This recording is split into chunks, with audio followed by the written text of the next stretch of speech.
இங்கே மஷ்ரூம் வாங்கினீங்கன்னா ஒரு தடவை இந்த மஷ்ரூம் கிரேவியை செஞ்சு பாருங்கள். டேஸ்ட் ரொம்பவே அட்டகாசமாக இருக்கும். வாங்க எப்படி செய்யுதுன்னு பார்க்கலாம். 2 ஸ்பூன் அளவுக்கு எண்ணெய் சேர்த்ததுக்கப்புறமா கொஞ்சமாக இஞ்சி நீலவாக்கில் வெட்டி வச்சுருக்க வெங்காயம், 1.5 ஸ்பூன் அளவுக்கு இஞ்சி பூண்டு பேஸ்ட்டை சேர்த்து பச்சை வாசனை போகிற அளவுக்கு வதக்கி விட்டுக்கோங்க.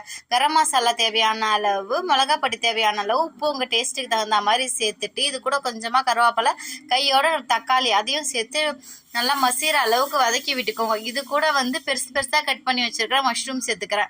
மஷ்ரூம் பெருசாக கட் பண்ணி வச்சிங்கன்னா இந்த கிரேவிக்கு டேஸ்ட் அட்டகாசமாக இருக்கும். இது இட்லி தோசைக்கு மட்டும் இல்லை, நீங்கள் புலாவ் ரைஸுக்கு கூட சாப்பிட்லாம். அப்புறமா கொஞ்சமாக மசிச்சு வச்சுருக்கிற உருளைக்கிழங்கு சேர்த்துக்கிறேன். உருளைக்கிழங்கு ஆப்ஷனல் தான். உருளைக்கிழங்கு சேர்த்திங்கன்னா இன்னுமே டேஸ்ட்டாக இருக்கும். இது நல்லா வதங்கினதுக்கு அப்புறமா அரை மூடி தேங்காவை நல்லா ஃபைன் பேஸ்ட்டாக அரைச்சி வச்சுருக்கேன்.